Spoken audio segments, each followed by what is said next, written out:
అంబేద్కర్ కోనసీమ జిల్లా అయినవెల్లి మండల పరిధిలోకి అంటే అయినవెల్లి లంక ప్రాంతంలో గత 3 రోజులుగా అయితే ఒక భయం అయితే ఇక్కడ రైతుల్లో అయితే తీవ్రంగా కనిపిస్తుంది. దీనికి ప్రధాన కారణం ఈ లంక ప్రాంతంలో ఉన్నటువంటి నీటి మడుగుల్లో మొసలి ఒకటి కనిపించడం తీవ్ర కలకలం అయితే రేపిన పరిస్థితి అయితే ఉంది.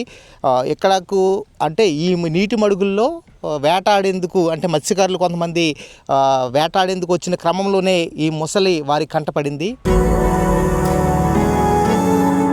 జలుబు, తలనొప్పి, మోకాళ్ల నొప్పులు మరియు నడుము నొప్పి వీటన్నిటికీ ఒక ఆయుర్వేద ఉపశమనం శాస్త్రీ బామ్. ఈ సమాచారాన్ని స్థానిక రైతులకు ఇవ్వడంతో తీవ్ర కలవరమైతే ఈ అయినవెల్లి లంకలో కనిపించిన పరిస్థితి కనిపించింది. ప్రస్తుతం మనం అయినవెల్లి లంకలో ఉన్నాము.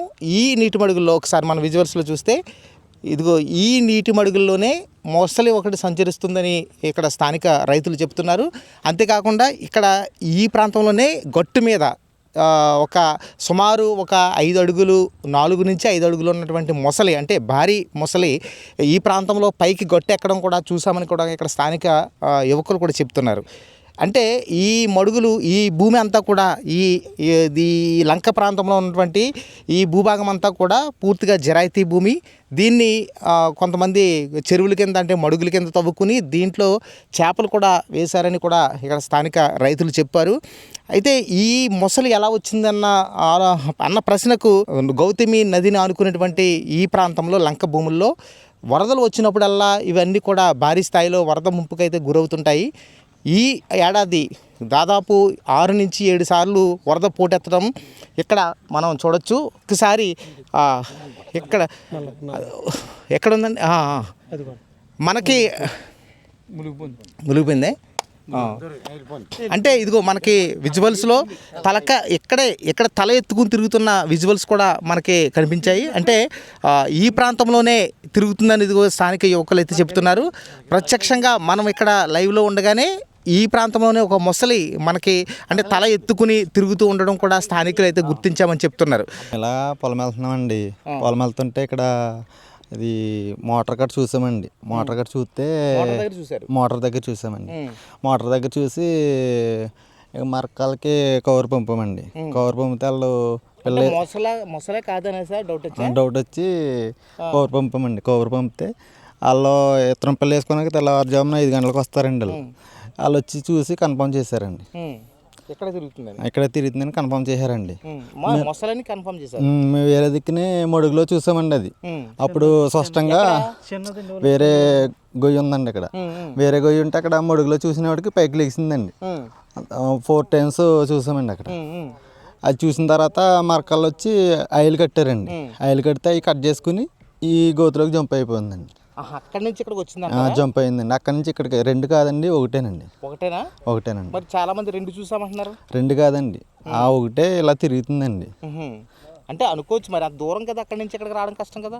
దూరం అంటే జర్నీ చేస్తుంది అండి. నైట్ టైం జర్నీ చేస్తుంది అంటండి. అది నేల మీద కూడా నేల మీద జర్నీ అక్కడ కనిపించింది, ఇక్కడ కనిపించింది, అక్కడికి వెళ్ళిందండి. అక్కడికి వెళ్ళిందండి అనుకుంటున్నారు. కన్ఫర్మ్ ఏం కాదండి. అక్కడ అయితే చూసామండి. అక్కడి నుంచి ఇక్కడికి వచ్చిందండి. కన్ఫర్మ్ అండి. ఈరోజు ఇక్కడ చూసామండి. ఇందాక నీరు తోడాలండి. నీరు తోడినా పట్టుకోవడమండి. నెలాడతాడు ఏం పెద్ద మోటార్ వేసినా ఏం వేసినా నెలడ్డేద్దాం. చాలా నీరు ఎక్కువ ఉంది కదా ఇక్కడ. లోతు ఎక్కువ అండి ఇది. ఆయన ఎప్పటి నుంచో చెరువులు చేస్తున్నాడు ఆయన పెద్దారెడ్డి గారు. అయిందండి, ఆయన చూసాడు. ఇప్పుడు దీనికి ఆహారం సమృద్ధిగా దొరుకుతుంది అనుకోవచ్చా? చేపలు ఉన్నాయి ఇందులో. చేపలు ఉన్నాయండి మొత్తం. బయట చేప ఆ చేప మామూలుగా మట్టి వేసారండి. ఆయన చేపలు వేసుకున్నారు ఆయన పెద్దారెడ్డి గారు. అయిందండి ఇది. చేపలు ఉండడంతో తింటూ అది జీవిస్తుంది.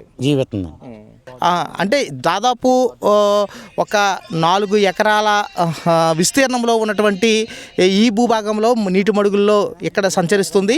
ఒకటి కాదు, దాదాపు 2 వరకు కూడా ఇక్కడ మొసళ్ళు తిరుగుతున్నాయి అని కూడా వాళ్ళు చెబుతున్న పరిస్థితి అయితే ఉంది. ప్రస్తుతం మనం ఈ ప్రాంతంలో చూస్తే 3 రోజులుగా ఈ రైతులైతే ఇటువైపుగా రాకూడదని కూడా అటవీ శాఖ అధికారులు, పోలీసు అధికారులు కూడా పూర్తి నిషేధాజ్ఞలు అయితే ఇక్కడ ఏర్పాటు చేసి బోర్డులను ఏర్పాటు చేసి హెచ్చరిక బోర్డులను ఏర్పాటు చేశారు. ఎవరు కూడా రైతులు కానీ వాటి పాడి అంటే గేదెలను కానీ ఆవులను కానీ తీసుకుని ఇక్కడికి రావద్దు అని కూడా వారు హెచ్చరికలు జారీ చేశారు. ఇప్పుడే పి గన్నవరం సిఐ భీమరాజు కూడా వచ్చి పరిస్థితిని పర్యవేక్షించారు. నిన్నైతే డిఎఫ్ఓ ప్రసాదరావు కూడా ఆయన పర్యవేక్షించి దీన్ని ఏ విధంగా పట్టుకోవాలనే విషయంపై కొంచెం యాక్షన్ ప్లాన్ కూడా రూపొందించినట్లు తెలుస్తుంది. అటు రెవెన్యూ, పోలీస్, అటవీ శాఖ అధికారులు పూర్తి సమన్వయంతో ఈ యొక్క మొసలను అయితే పట్టుకుంటామని చెప్తున్నారు. ఇక్కడ స్థానికులు అయితే మాత్రం 1 కాదు 2 ఉన్నాయి, 2 కూడా చూసామని చెప్తున్నారు. ఏదేమైనప్పటికీ కూడా ఇక్కడ ట్రాప్ ఫోన్లను కూడా ఏర్పాటు చేశారు. కానీ అది ఈరోజు పడిన పరిస్థితి అయితే కనిపించలేదు. కానీ ఈ మడుగులో అయితే నిత్యం సంచరిస్తూ కూడా ప్రజలను భయభ్రాంతులకు గురి చేస్తున్న పరిస్థితి కనిపిస్తుంది. ప్రధానంగా ఈ వరదల సమయంలో ఇటువంటి పరిస్థితులు ఉన్నప్పటికీ కూడా గతంలో ఎప్పుడు కూడా ఈ లంక ప్రాంతంలో ఈ మొసలి వచ్చిన దాఖలాలు అయితే కనిపించలేదని కూడా చెప్తున్నారు. అంబేద్కర్ కోనసీమ జిల్లాలో గతంలో సమనాస వద్ద పంట కాలువలోకి చొరబడినటువంటి ఒక మొసలి మొత్తం మీద ఎలాగైతే కష్టపడి 30 రోజులు కష్టపడి పట్టుకున్న సందర్భం కనిపించింది. కానీ ఇప్పుడైతే ఇది పూర్తిగా నీటి మడుగు పూర్తిగా నిండి ఉండడం ఈ మొసలను పట్టుకోవడం కొంచెం ఇబ్బందికరమైన పరిస్థితి అని కూడా అటవీ శాఖ అధికారులు చెప్తున్నారు. ఏదేమైనప్పటికీ కూడా ఈ అయినవేలి లంక ప్రాంతంలో ఈ మొసలి జాడ అయితే తీవ్ర కలకలాన్ని రేపుతుంది. ప్రతిరోజు కూడా ఇవన్నీ కూడా ఉద్యాన పంటలు అంటే ఇక్కడ చెరకు, మొక్కజొన్న తదితర కూరగాయలు తదితర పంటలను అయితే రైతులు పండించుకుంటారు. అదేవిధంగా ఈ మొసలి భయంతో ఇటువైపుగా రావడానికి కూడా భయాందోళనకు గురవుతున్న పరిస్థితి ఉంది. ఇక్కడ చూసేందుకు కూడా స్థానికులతో పాటు పిల్లలు చాలామంది తరలి రావడం కూడా కొంత ఆందోళన కలిగించే అంశంగా మారిందని పోలీసులు చెప్తున్నారు. అందువలన ఎక్కడికక్కడే కట్టుదిట్టమైన ఏర్పాట్లు చేసి ఈ మొసలి సంచరిస్తున్నటువంటి ఈ ప్రాంతంలో అంటే మొసలి ఉభయచర జీవి కాబట్టి అటు నీటిలోనూ ఇటు బయట కూడా తిరిగే అవకాశాలు ఉన్నాయి. కాబట్టి ప్రజలు పూర్తి అప్రమత్తంగా ఉండాలి. త్వరలోనే ఈ నీటి అవసరమైతే నీటి మడుగులో ఉన్న నీటిని అంతటినీ కూడా బయటికి పంపించి వేరే చెరువుకు తోడి దీన్ని ఏదోలాగా పట్టుకుంటామని కూడా అధికారులు చెప్తున్నారు. ఇది పరిస్థితి. ఏబీపీ దేశం నుంచి సుధీర్.